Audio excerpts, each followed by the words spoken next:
A very good afternoon, Team Zimbabwe. Maswera say. My name is Ronald Kwamakusha, and we are taking a look on what is happening in the nation of Zimbabwe.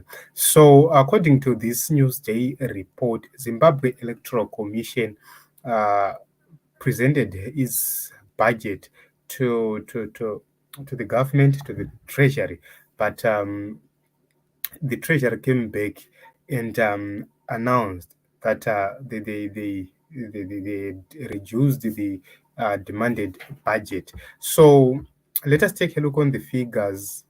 The budget for which the Zimbabwe Electoral Commission required was around 128.6 billion. But the government of the Republic of Zimbabwe availed 77 billion, which is 40% short of the required actual amount. So we really need to see these elections being run effectively, and we really need to see Zimbabwe Electoral Commission being well funded, such that they are able to run credible, transparent, and uncontested elections.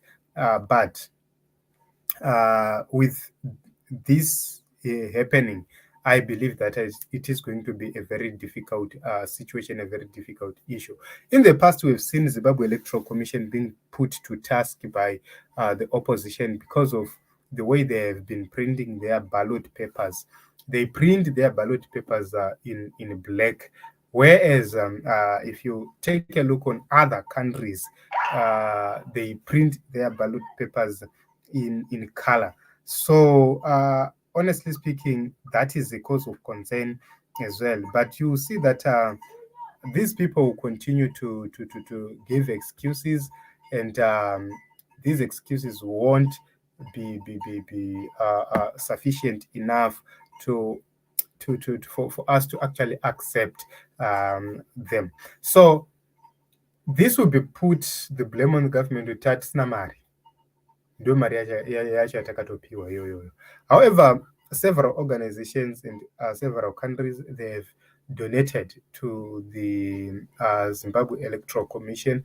Japan donated 1.4 million US dollars to Zimbabwe Electoral Commission through the United Nations. We also saw the EU donating some money to Zimbabwe Electoral Commission, that is around 5.9 million for the post. So if you put that money together, it's a lot of money which has been donated so far by EU and Japan.